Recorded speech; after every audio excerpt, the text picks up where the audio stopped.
Students, now we will discuss business mathematics course code 1429 chapter 3. Chapter 3 हमारे पास equations. A statement of equality of two algebraic expressions which involves one or more variables and constants is called equation. Equality के sign के दोनों तरफ कोई algebraic expressions का होना जिसमें variables और constant शामिल हो उसे equation बोलते हैं. फ़र्ज़ करें हमने अगर यहाँ पे लिखा है x और इस तरफ हम लिखे 5 तो ये हमारे पास एक इक्वेशन है. इसके एक और एग्जांपल हम ले लेते हैं x प्लस एक और वेरिएबल अगर हम शामिल करें y और इसका आंसर अगर हम अपने पास से कुछ भी लिख दें तो ये भी हमारे पास एक इक्वेशन है. इक्वेशन को सॉल्व करने से हमारे पास x और y की वैल्यूज़ भी आ जाएंगी. ठीक है. इसके बाद हमारे पास इक्वेशंस की कुछ टाइप्स होती हैं, टाइप्स ऑफ इक्वेशंस. उनमें एक टाइप है हमारे पास आइडेंटिटी इक्वेशन. आइडेंटिटी इक्वेशंस ऐसे इक्वेशंस जिसमें हमारे पास उसका आंसर भी साथ मौजूद हो, ऐसे इक्वेशंस को आइडेंटिटी इक्वेशंस बोलते हैं. बिकॉज आइडेंटिटी का मतलब ही होता है पहचान, किसी भी चीज़ की पहचान. अगर उसका आंसर हमारे पास मौजूद है तो वो हमारे पास आइडेंटिटी इक्वेशन है. जैसे कि एग्जांपल के तौर पर हम लेते हैं, अगर हमारे पास एक ऐसी इक्वेशन हो और इसको मल्टीप्लाई करके इसका आंसर भी साथ ही लिखा हो तो that is called an identity equation. इसके बाद हमारे पास एक और इक्वेशन की एग्जाम है जो कि है कंडीशनल इक्वेशन. कंडीशन का मतलब होता है शर्त. ऐसी इक्वेशन जिसमें कोई शर्त मौजूद हो वो एक कंडीशनल इक्वेशन है. अगर हम कहें कि x का आंसर 16 हो सकता है अगर हम x को 4 से मल्टीप्लाई कर दें, ये कंडीशन लगे कि अगर हम x को 4 टाइम्स लेते हैं तो इसका आंसर 16 हो सकता है. तो ये एक कंडीशनल इक्वेशन है. ऐसी एक हमारे पास इक्वेशन होती है जिसे बोलते हैं हम फॉल्स स्टेटमेंट. फॉल्स स्टेटमेंट को कॉन्ट्राडिक्शन भी कहा जा सकता है. इसमें यह है कि हमारे पास जो वैल्यू है वो ट्रू नहीं है, वो सच नहीं है, वो गलत है, जिसकी कोई एक वैल्यू भी गलत हो. जैसे कि अगर हमारे पास कहते हैं हम x का आंसर हमारे पास आएगा x में 1 को जमा करने से. ठीक है. तो अगर हम इसमें करके देखें, अगर हम x की वैल्यू लेते हैं 1, ठीक है, तो हम x की जहाँ पे x लिखा है वहाँ पे हम 1 पुट करते जाएंगे तो फिर ये बराबर आया ही नहीं. अगर ये बराबर नहीं आया तो ये गलत इक्वेशन आ गई हमारे पास, गलत स्टेटमेंट आ गई. ठीक है.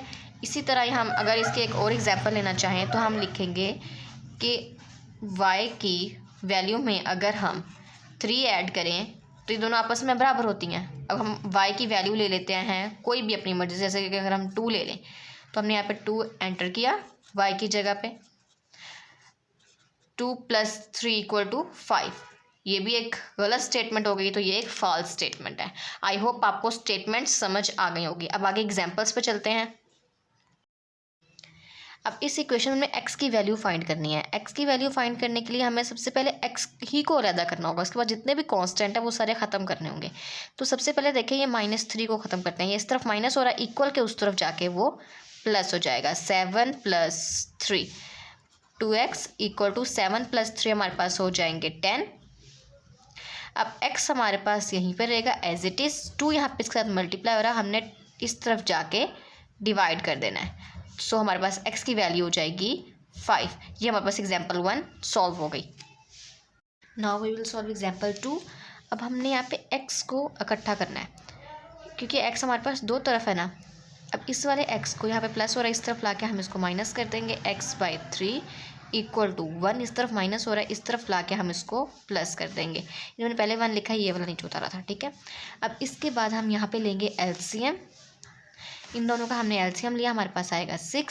सो हमारे पास आंसर आएगा 2 3 6 3x - 2x = 1 + 1 2. 3x में से एक x को माइनस कर देंगे, हमारे पास आएगा खाली x, मतलब 1x / 6 = 2. अब जो हमारे पास यहाँ पे 6 है, यहाँ पे डिवाइड हो रहा है, दूसरी तरफ जाके हो जाएगा मल्टीप्लाई. x = 2 × 6. 6 2s are 12. सो हमारे पास x की वैल्यू आएगी 12. एग्जाम्पल 3 हमारे पास a builder makes concrete by mixing 1 part clay, 3 part sand and 5 part crushed stone. एक बिल्डर मिक्सिंग करने के लिए एक हिस्सा रेत, 1 हिस्सा मिट्टी, 3 हिस्सा रेत और 5 हिस्से बजरी इस्तेमाल करता है। If 765 cubic feet of concrete is needed, अगर हमें 765 क्यूबिक फीट की ज़रूरत है, how much of each ingredients is needed, तो हर एक इंग्रेडिएंट्स कितना इस्तेमाल होगा, कितने की ज़रूरत है। ठीक है, तो सबसे पहले तो हमें यही नहीं पता कि मिट्टी का कितना हिस्सा है। ठीक है, तो वो हम एज्यूम कर लेते हैं। फर्ज कर लेते हैं लेट हमारे पास क्ले है x। ठीक है, तो इसी से अब हम सैंड की वैल्यू फाइंड करेंगे। सैंड है हमारे पास 3 हिस्सा, मतलब 3x। उसके अलावा हमारे पास क्रश्ड स्टोन है हमारे पास 5 हिस्सा, तो हम लिखेंगे 5x। अब इन तीनों को मिला के हमारे पास बनता है 765 क्यूबिक फीट। ठीक है, इतना हमारे पास सामान तैयार होता है, मिक्सचर।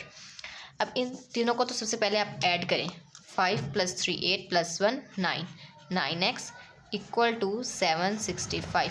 अब x यहाँ पे यहीं पे रहेगा और 9 जो है वो मल्टीप्लाई और उसको दूसरी तरफ जाके हम डिवाइड कर देंगे। 765 डिवाइडेड बाय 9 डिवाइड करेंगे, हमारे पास आंसर आएगा 85। ठीक है, अब ये तो हमारे पास आ गई क्ले की वैल्यू, क्योंकि हमें तो एक्स की निकालनी थी। क्ले की वैल्यू आ गई है। सैंड और क्रश्ड स्टोन के अब हम फाइंड करेंगे। हिंस अब क्ले की वैल्यू हमारे पास आ गई है 85। सैंड की वैल्यू हमारे पास 3 हिस्से थी 3, एक्स की जगह पे हम लिखेंगे 85। मल्टीप्लाई करेंगे तो आंसर हमारे पास आता है 255। इसके बाद हमने क्रश्ड स्टोन की वैल्यू फाइंड करनी है, जो कि हमारे पास है 5x। एक्स की जगह पे 85 लिखेंगे, 5x इन्हें आपस में मल्टीप्लाई करेंगे तो हमारे पास आंसर आता है 425। अब हमने फाइंड कर लिया क्ले की वैल्यू भी, सैंड की भी और क्रश्ड स्टोन की भी। तो ये थी हमारे पास एग्जाम्पल 3।